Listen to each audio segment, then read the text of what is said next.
একটা সময় ছিল যখন ঈদ আসার আগেই চারপাশে শুরু হতো বাহারি ডিজাইনের রঙিন ঈদ কার্ড কেনার হিড়িক। বন্ধু, আত্মীয় স্বজন কিংবা প্রিয় মানুষকে ঈদের শুভেচ্ছা জানাতে এসব ঈদ কার্ডের কোনো জুড়ি ছিল না।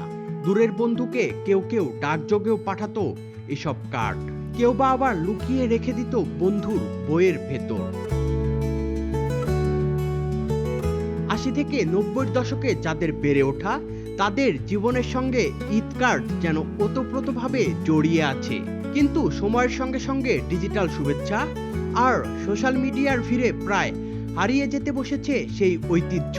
কাগজের ঈদ কার্ডের জায়গায় অনলাইন ফটো কার্ড নিয়ে নিয়েছে অনেক বছর আগেই। তবে সাধারণ মানুষের ভেতর থেকে এখনো পুরোপুরি মুছে যায়নি কাগজের ঈদ শুভেচ্ছা কার্ডের আবেদন। 14 মার্চ পল্টনের আইডিয়াল প্রোডাক্টসের দোকানে দেখা হলো শিক্ষার্থী তাহমিদ হোসেনের সঙ্গে। জানালেন দীর্ঘ 12 বছর পর ঈদ কার্ড কিনতে এসেছেন তিনি। তবে এবার শুধু নিজের জন্য নয়, নিজের এলাকায় ছোট একটি স্টল বসিয়ে পুরনো সেই সংস্কৃতিকে আবার ফিরিয়ে আনার চেষ্টা করছেন তিনি। সবার থেকেই ভালো সাড়া পাচ্ছেন বলে জানান তিনি। বিশেষ করে প্রবীণদের মধ্যে ঈদ কার্ডের প্রতি আগ্রহ বেশি বললেন তাহমিদ। অলমোস্ট প্রায় 12 বছর পরে কেনা। আচ্ছা, আমি মেনলি কিনতেছি হচ্ছে আমরা যখন ছোট থাকতাম, লাইক 3-4 বছর 5 বছর যখন আমাদের বয়স থাকতো, তখন আমরা আমাদের রাস্তার মোড়ে বা এলাকার কোনায় কোনো একটা জায়গায় দেখতাম বড় ভাইয়েরা সুতা দিয়ে ঝুলে ঝুলে বিক্রি করতো। তো এই বছর যেটা চিন্তা করলাম যে এটা অনেকদিন দেখতেছি না আমরা, তো দেখতেছি না বিধায় তো আমরা চেষ্টা করলাম কি যে খুঁজি কোথায় পাওয়া যায়। তো অনেক খোঁজার পরে আমরা কোথাও না পেয়ে পরের দিন আমরা আইডিয়ালে পাই। আইডিয়ালে পাওয়ার পরে আমরা যখন এটা এলাকায় নেই, সেলিং শুরু করি, সবার জাস্ট একটাই কথা ছিল যে ভাই নস্টালজিক ফিল হইতেছে, এত বছর পর আপনি জিনিসটা আনতে পারছেন, আমরা খুবই আনন্দিত। আর আমার যেটা হচ্ছে, আমার বাচ্চা কাস্টমার আছে কিছু, ওরা হচ্ছে কার্টুন ক্যারেক্টার নিচ্ছে, বাট মোস্ট অফ দ্য কাস্টমারই আমি যেটা পাইছি যে ওনারা একটু বয়সে বড়, মানে ওনারা এককালে সেল করছে, এখন ওনারা দেখে ওনারা মানে লাইক নস্টালজিক ফিল হয়, এখন ওনারা নিচ্ছে আর কি। এই জিনিসটা আমি আর কি বেশি আনন্দিত পাচ্ছি যে সবাই আমাকে ইন্সপায়ার করতেছে, না ইটস এ গ্রেট আইডিয়া। তাহমিদের মতো আরো কয়েকজনকে দেখা গেল ঈদ কার্ড সংগ্রহ করতে। কেউ এসেছেন 6 বছর পরে, আবার কেউ প্রায় 1 যুগ পর। কেউ কিনেছেন নিজের জন্য, কেউ আবার সন্তানদের দেখানোর জন্য, যেন তারাও বুঝতে পারে তাদের বাবা মায়ের শৈশবের ঈদ কেমন ছিল। প্রায় 10-12 বছর পর এটা আমার ছেলের জন্য। মানে আমরা এখন এমন সিচুয়েশনের মধ্যে আছে যে ঈদ কার্ড কি, মানে পুরনো অনেক জিনিসগুলো বাচ্চারা জানতে পারে না, দেখতে পারে না যে এটা কি। কিন্তু আমরা যখন ছোট ছিলাম তখন তো ঘর থেকে বের হলে ঈদের মাসে দেখতে পারতাম অনেকে ছোট ছোট করে স্টল করেও ঈদ কার্ডটা মানে সেল করতো।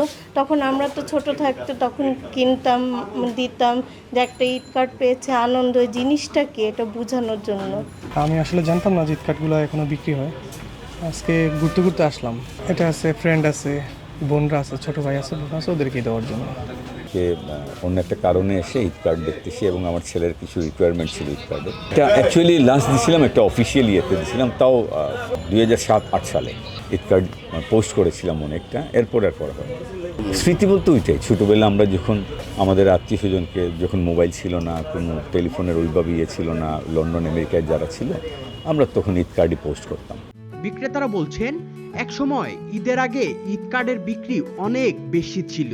2007-8 সালের পর থেকে ঈদ কার্ডের বিক্রি কমে গেছে বলে জানান তারা। ওই সময় তো কার্ড নেওয়া একটা ইয়ে ছিল, একটা কার্ড দিতেই হবে, কার্ড না দিলে ঈদটা প্রিয় লোকরা একটা কার্ড দিবে, ঈদ কার্ড। এখন হলো মেসেজ দেয় আর কি, আগে দিত কার্ড, এখন দেয় মেসেজ। উইশ কার্ডটা আস্তে আস্তে কমে যাচ্ছে।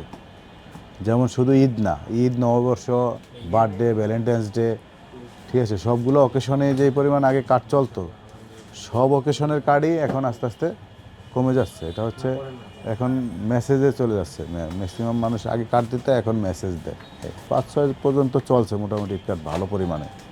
আমাদের আগে যেভাবে চলতো ঈদ কার্ড সেভাবে চলে না। আগে তো রোডে ঘাটে পানের দোকানের মতো বসে যেত, এত দোকান আনাচে কানাচে সব জায়গায় ঈদ কার্ড নিয়ে বিক্রি, সেরকম নাই। আর কাস্টমার এসে দাঁড়ায় থাকতো যে ভাই আপনারা তাড়াতাড়ি দোকান করেন। ইফতারি কত সময় দিত না আমাদের এই অবস্থা রমজানের সময়। বিক্রেতারা বলেন আগে নানা ধরনের ডিজাইন ও বার্তার ঈদ কার্ড পাওয়া যেত, কিন্তু এখন বাজারে খুব সীমিত কয়েক ধরনের কার্ডই দেখা যায়। তবুও তাদের আশা একসময় আবারও বাড়বে ঈদ কার্ডের চাহিদা। এই সময় তো মনে করেন বিভিন্ন প্রকারের ঈদ কার্ড ছিল, অফিসিয়ালিও ছিল এবং বিভিন্ন ক্যাটাগরি উইশ কার্ডগুলো, যেমন ওইটা একজন আরেকজনকে যে দিত, ওইটা বিভিন্ন রকমের কার্ড ছিল। মিউজিক কার্ড ছিল, কিছু কার্ড ছিল গান বাজতো কার্ড খুললে, কিছু ছিল বাচ্চাদের কার্ড, ছোট ছোট কার্টুনের কাটিং করা, বিভিন্ন ডিজাইনের ডাই কাটিং করা কার্ড ছিল। তারপরে ছিল আবার বড় কার্ড, কার্ডটা খুললে ভিতরে কাটিং ডিজাইন বের হইতো, ওই ধরনের কার্ড ছিল। তারপরে ঈদ মুবারক গান গাইতো এরকম কার্ড ছিল, জরিওয়ালা কার্ড ছিল, মিউজিক কার্ড ছিল, বিভিন্ন প্রকারের কার্ড ছিল। ওই 20 টাকা, 15 টাকা, 10 টাকা, 5 টাকা এরকম। আবার ইনশাল্লাহ যে ভাবে বলে ইনশাল্লাহ চাপ পূরণ হইতেছে আস্তে আস্তে। যেমন বাচ্চারাও আসে, মধ্যবিত্ত লোকজন এসে কার্ডটা নেয় আমার বাচ্চা কাচ্চার জন্য। আমি স্কুলগুলো খোলা থাকলে পরে আরও মনে করেন। সময়ের সঙ্গে বদলেছে ঈদের শুভেচ্ছা জানানোর ধরন। কাগজের কার্ডের জায়গা নিয়েছে স্মার্টফোনের বার্তা। তবু অনেকের স্মৃতিতে এখনো জায়গা করে আছে হাতে লেখা সেই ঈদের card. Sadman Shaon, the financial express.